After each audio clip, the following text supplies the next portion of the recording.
오늘은 더 뉴 그랜저 하이브리드에 대해서 살펴보겠습니다.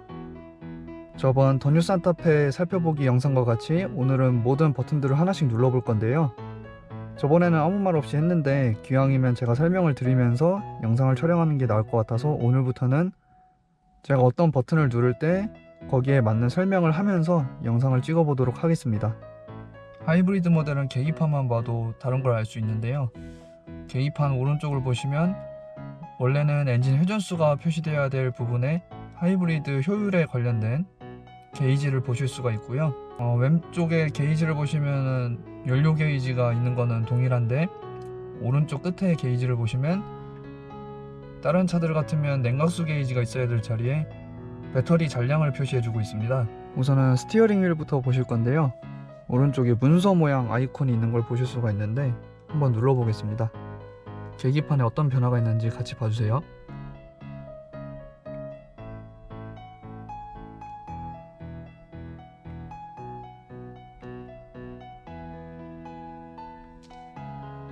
문서 모양 아이콘을 누르면 계기판에서 확인하실 수 있는 정보들을 선택해서 보실 수가 있는데 주로 연비 관련된 정보들이 나열이 되어 있고요. 여기서 이 토글 스위치를 위아래로 조작을 해보겠습니다. 주행 정보, 주유 후 정보, 누적 정보, 그리고 요거는 하이브리드에만 지원하는 기능인데요. 제 운전 스타일이 경제운전을 얼마나 잘 하고 있는지, 보통 운전은 어느 정도로 하고 있는지, 그리고 비경제 운전의 비율도 같이 보여줌으로써 하이브리드 모델답게 연비 주행을 하실 수 있게끔 도와주는 기능이라고 보시면 되겠습니다.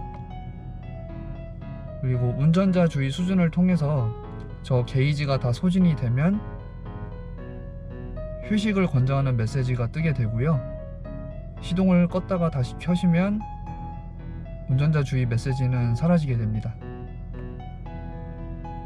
주행하실 때 가장 중요한 타이어 공기압도 계기판에서 확인을 하실 수가 있고 각 타이어에 어느 정도의 공기압이 들어있는지 확인하실 수 있습니다. 그리고 아까 계기판 설명드릴 때 말씀드렸다시피 냉각수 게이지가 따로 존재하지 않는데요. 하이브리드 모델 그랜저 하이브리드는 이렇게 계기판에 냉각수 온도를 별도로 표시해주는 기능이 있습니다. 그래서 엔진이 시동 걸린 상태로 주행을 하실 때 냉각수 온도가 다 오르지 않았는데 급가속을 많이 하시면 엔진에 무리가 많이 가겠죠. 이 냉각수 온도 게이지를 통해서 엔진이 예열이 됐는지를 확인을 하시고 그 다음에 가속을 하시면 되겠습니다. 이 컨텐츠 구성은 제가 원하는 메뉴를 등록을 해서 표시를 해주는 기능이고요. 지금 이 화면은 여러분들이 운전을 하시면서 주행 보조 기능들을 사용을 하실 수가 있는데 스마트 크루즈 컨트롤, 차선 이탈 방지 보조, 차선 유지 보조 등의 기능을 사용하시게 되면 이 계기판에 표시가 되고요.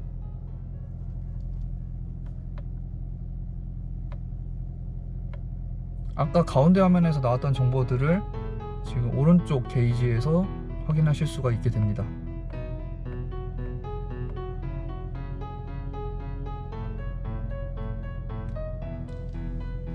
자, 그리고 이 버튼은 제가 눌러 보겠습니다.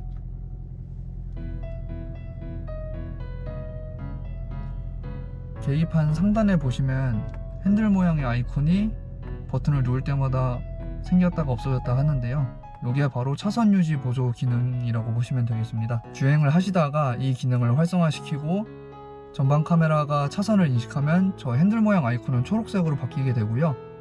초록색으로 바뀌고 나서부터는 차선을 인식해서 차량이 스스로 핸들을 조향해서 차선을 추종해서 주행할 수 있는 아주 유용한 기능입니다. 이 세 가지 버튼들은 스마트 크루즈 컨트롤과 관련된 기능들인데요. 이것도 한번 눌러보겠습니다. 자, 지금은 주행 중이 아니어서 스마트 크루즈 컨트롤이 작동되지 않는데 주행하실 때 이 버튼을 눌러주시면 현재 주행 속도로 고정이 되고요.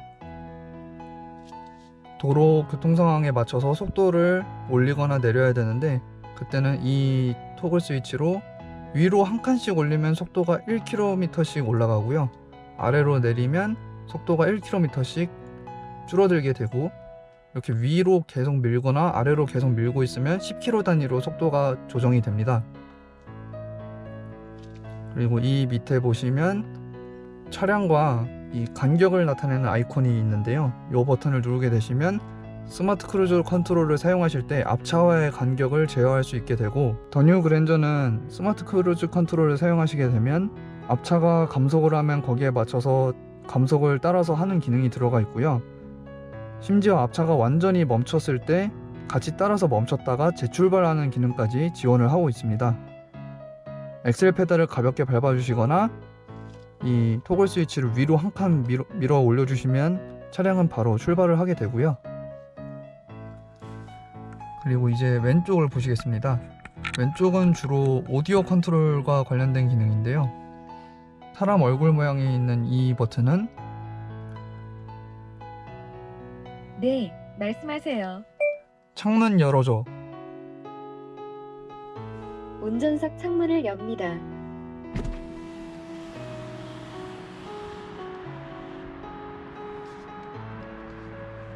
네, 말씀하세요.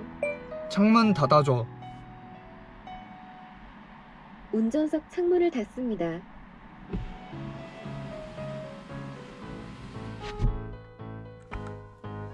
음성 인식 기능을 지원하는 음성 인식 버튼이고요.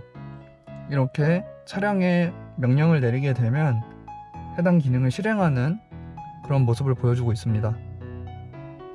그리고 오른쪽에 있는 모드 버튼을 눌러 보겠습니다.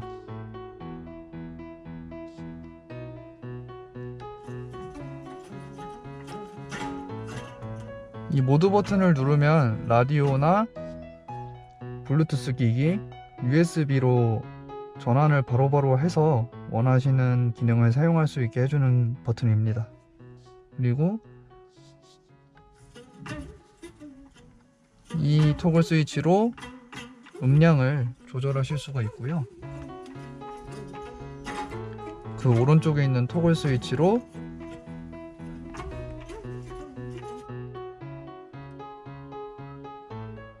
라디오 채널 선곡이나 노래를 이전 곡 다음 곡으로 이동할 수 있습니다.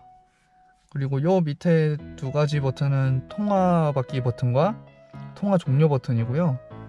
이것 또한 핸드폰을 블루투스로 연결해 놓으시고 전화를 받으실 때 이 버튼을 누르면 전화가 받아지고, 이 버튼을 누르면 통화가 종료가 됩니다.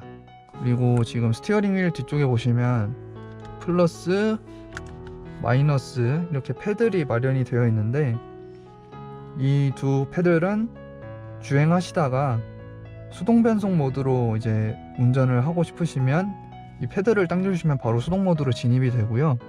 플러스를 당기면 기어가 한 단 올라가고, 마이너스 패드를 당기면 기어가 한 단 내려갑니다. 언덕길, 특히 내리막길 주행하실 때 이 저단으로 변속을 해서 엔진 브레이크를 활용하시면 아무래도 브레이크에 부담이 덜 가겠죠.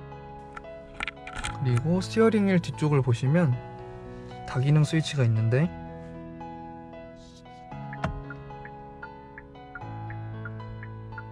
방향지시등을 켜면 이렇게 옵션에 따라서 계기판에 해당 방향의 영상을 출력해주는 후측방 모니터 기능도 같이 작동을 하게 되고요.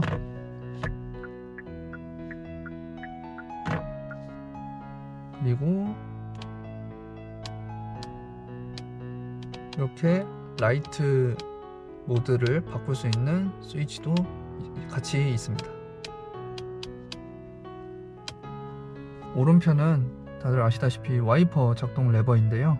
위로 한번 올리면 와이퍼가 한 번만 작동을 해서 앞유리에 있는 이물질을 닦아주게 되고, 지금 여기서 조금 생소한 게 오토라고 써져 있는데 보통 일반 차들은 인트라고 아마 되어 있으실 거예요. 오토라고 되어 있고, 여기 보시면 조절 레버가 있는데, 오토로 두고 사용하시게 되면 차량의 레인 센서가 비가 오는 양을 감지해서 스스로 와이퍼를 작동을 시키는데, 이 레버를 통해서 이 레인 센서의 민감도를 조절하실 수 있습니다. 위로 플러스 방향으로 올리면 올릴수록 레인 센서가 더 민감하게 반응해서 유리에 조금만 물방울이 떨어져도 바로바로 닦아주게 되고요. 마이너스로 두게 되면 민감도가 약해져서 비가 어느 정도 유리에 내려야 와이퍼가 스스로 작동을 하게 됩니다. 자, 이제 터치 스크린으로 넘어오겠습니다. 이 홈 메뉴에서 원하시는 메뉴에 진입을 하시면 그 기능을 사용하실 수가 있고, 하이브리드는 이렇게 별도로 하이브리드라는 메뉴가 따로 있어서 여기서 평균 연비나 전기모터 사용량, 그리고 에너지 흐름이 어떻게 되고 있는지 이런 것들을 확인하실 수 있습니다. 지도에 들어가게 되면 차량의 현재 위치를 알 수 있고요. 검색 경로에 들어가시면 내비게이션 경로를 설정해서 원하시는 목적지로 안내를 하게 됩니다. 이렇게 홈 화면에서 터치로 직접 들어가실 수도 있지만 밑에 버튼들을 통해서 바로바로 메뉴에 진입을 하실 수 있는데, 맵을 누르면 지도, 내비를 누르면 경로 검색 화면으로 넘어가게 되고, 라디오를 누르면 라디오가 바로 실행이 되고요. 아까 핸들에서 보셨던 미디어 버튼을 통해서 뭐 블루투스 기기나 USB로 바로 진입을 하실 수가 있고, 가운데는 비상등 버튼이고요. 이 시크와 트랙이 있는데 이 버튼들로 노래를 이전 곡 다음 곡으로 넘기시거나 라디오 채널을 변경하실 수 있습니다. 별표를 누르면 자주 사용하시는 메뉴를 등록해서 한 번에 그 기능을 실행하실 수가 있는데, 지금 이 차는 그냥 시계와 날짜로 되어 있습니다. 그리고 여기 셋업 버튼에 들어가시면 차량과 관련된 전반적인 설정을 변경을 하실 수가 있고요.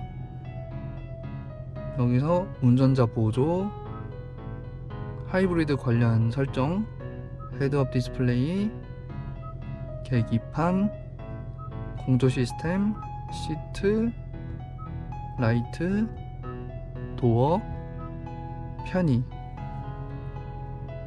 이런 차량의 전반적인 설정을 이 차량 설정 메뉴에서 변경하실 수 있습니다. 그럼 아래쪽으로 내려와서 공조 장치를 살펴볼 건데요.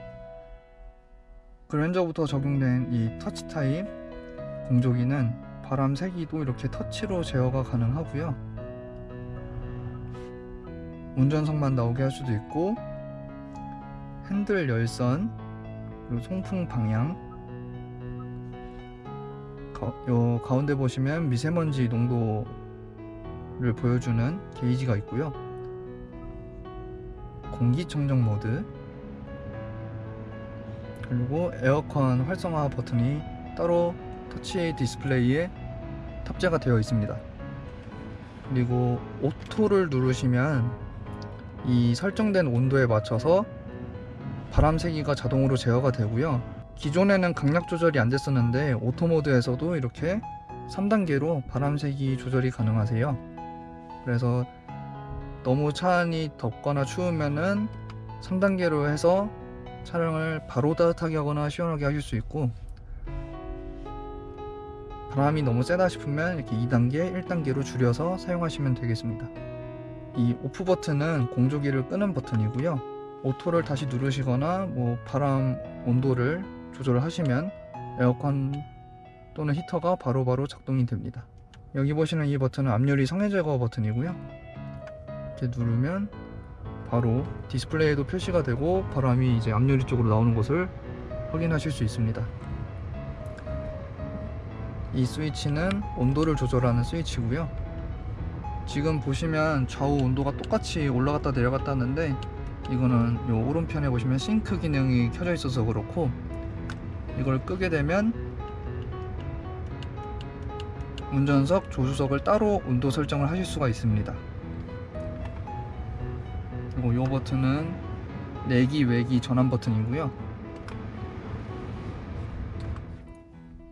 그리고 여기 리어라고 써져 있는 이 버튼은 뒷유리와 사이드미러의 열선을 작동을 시켜서 눈이 오거나 아니면 뭐 서리가 꼈거나 했을 때 바로 녹여줄 수 있는 기능입니다. 뜨거운 열을 발생시켜서 빗방울을 증발시켜 주기 때문에 시야 확보에 아주 더 도움이 되시겠죠. 그리고 요 밑에 관련 버튼들을 설명을 드리겠습니다. 이 버튼을 누르면 통풍 시트가 작동이 되고요. 처음엔 최대로 펴졌다가 2단계, 1단계로 조절을 하실 수가 있고, 오른편은 열선 시트입니다. 지금처럼 추운 날씨에 사용하시면 따뜻하게 운전하실 수 있고요. 그 오른쪽에는 드라이브 모드 변경 버튼이 있는데, 스포츠, 에코, 컴포트, 주행하시는 스타일에 맞춰서 또는 운전 상황에 맞춰서 조작을 해주시면 되겠습니다. 그리고 지금 여기 보시면 P라고 써져 있고 앞에 뭔가 꽃갈콘 같은 게 있는데, 이 기능을 활성화시키면 주행하실 때 시속 20km 이하에서는 전방 주차 센서가 활성화가 돼서 앞에 있는 장애물을 감지해서 운전자에게 주의를 해주고요. 속도가 20km 이상 올라가게 되면 자동으로 꺼지게 됩니다. 그리고 그 오른편에는 뷰 버튼이 있는데, 이 기능이 활성화가 되면 마찬가지로 속도가 20km 이하로 내려가게 되면 후방 카메라 및 서라운드 뷰 모니터가 활성화가 되고요. 전진 상황에서는 전방 카메라, 후진에서는 후방 카메라가 활성화된다고 보시면 되겠습니다. 그리고 이 버튼은 뒷유리 선쉐이드 버튼인데요. 버튼을 누르면 선쉐이드가 올라갔다 내려갔다 하는 것을 보실 수 있습니다. 그리고 이쪽은 조수석 열선 시트, 통풍 시트입니다. 그리고 이쪽은 소나타부터 적용된 버튼식 변속기이고요. 지금은 P단에 있는데 R을 누르면 이렇게 후방 카메라가 활성화가 되고요. N을 누르면 N단으로 바로 진입이 되고, D를 누르면 드라이브로 진입이 돼서 운전을 하실 수가 있게 되고요. 그리고 이 오른쪽을 보시면 수납함이 있는데요. 여기에 스마트폰을 올려놓으면 무선 충전이 됩니다. 스마트폰이 무선 충전을 지원해야 되고, 너무 두꺼운 케이스를 끼인 상태라면 무선 충전이 제대로 안 될 수가 있으니 이 기능을 사용하실 때는 케이스를 얇은 거나 아니면 아예 벗겨주시는 거를 추천을 드리고요. USB 포트도 따로 있고, 이쪽에 보시면 충전 전용 단자가 따로 있습니다.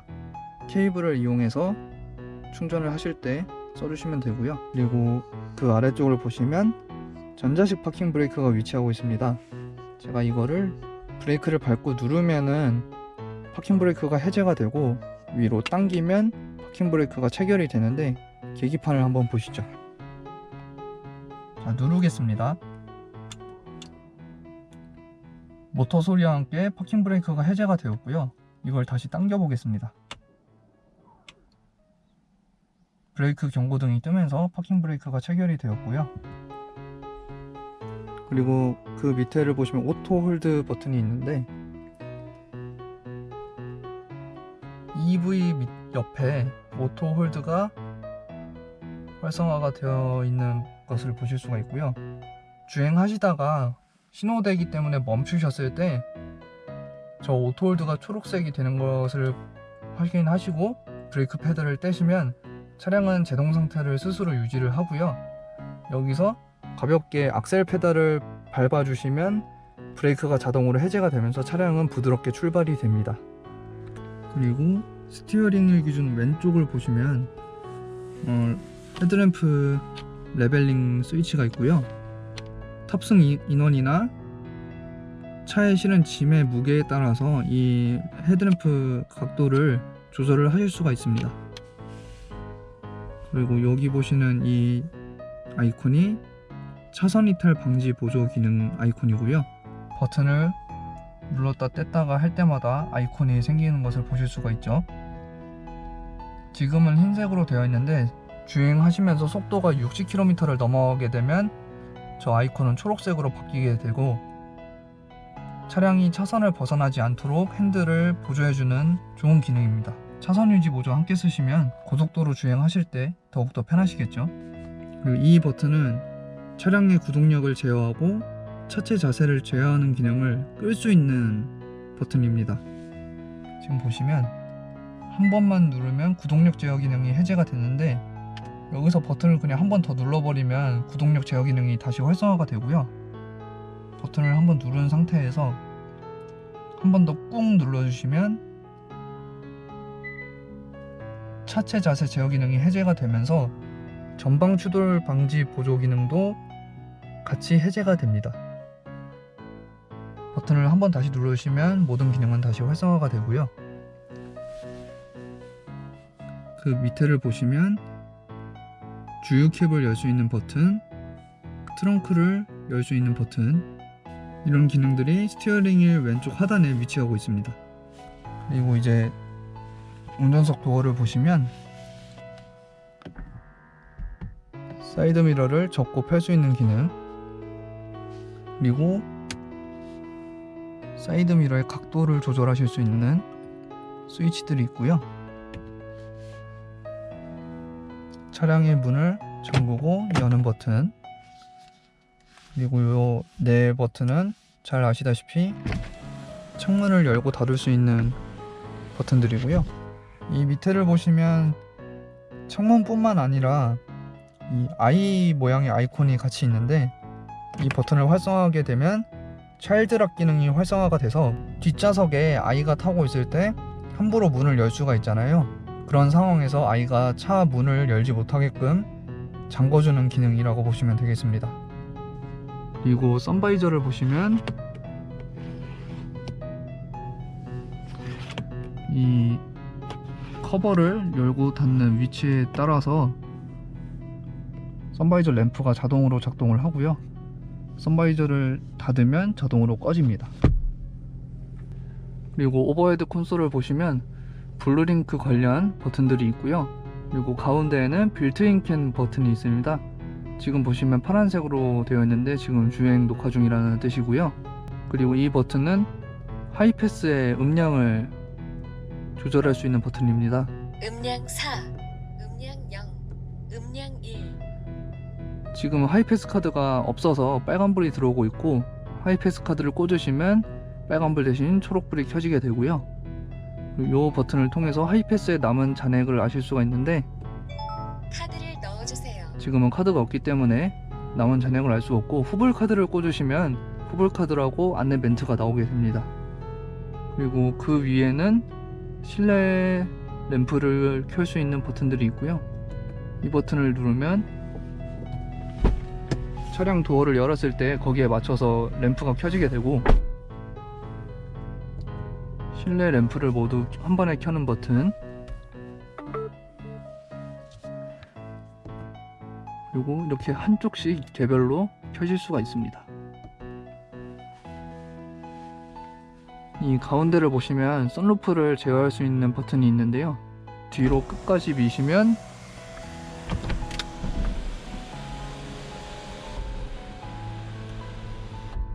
선루프가 전개가 되고요. 이걸 한 번만 닫으시면, 버튼을 한 번만 조작하시면 이렇게 단계별로 움직이게 됩니다. 여기서 이 버튼을 누르면 틸팅 기능도 지원을 하고요.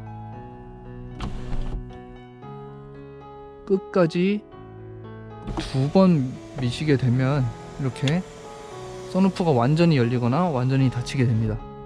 그리고 조수석 시트를 보시면 시트를 제어할 수 있는 버튼이 있는데, 동승석 워크인 디바이스라는 기능이고요. 시트를 앞뒤로 움직이거나 등받이 각도를 조절하실 수가 있고, 이 버튼은 동승석 릴렉션 시트라고 해서 탑승자가 앉았을 때 가장 편안한 각도로 자동으로 위치를 맞춰주게 되는데, 운전자가 쓰실 일은 거의 없으실 것 같고요. 한번 눌러보겠습니다.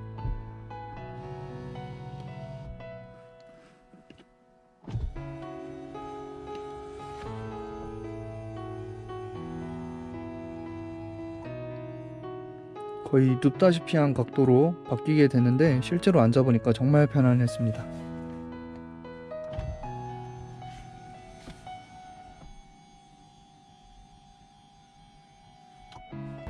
지금은 차에서 내려와서 운전석 시트를 보고 있고요.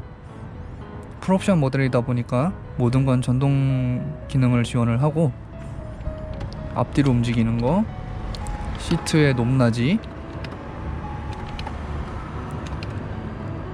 등받이 각도, 럼버 서포트, 그리고 다리가 긴 분들을 위해서 허벅지 받침 기능까지 전동으로 제어할 수 있습니다.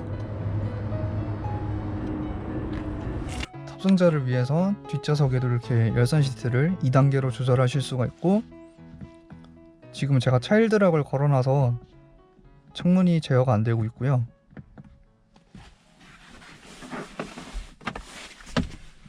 차일드락을 해제하시면 창문을 열고 닫을 수 있습니다. 그리고 뒷유리에 햇빛이 쬐면 눈이 부시거나 더우실 수 있으니까 이렇게 도어 커튼도 마련이 되어 있고요. 천장을 보시면 독서등을 끄고 켤 수 있고요. 그리고 다기능 암레스트가 있기 때문에 이쪽에서 개하라. 볼륨 조절을 하시거나 선곡을 하실 수도 있고, 음소거 처리, 그리고 미디어 기기 변경을 뒷좌석에서도 하실 수 있습니다. 뒷좌석에도 충전 포트와 12V 액세서리 소켓이 있고요.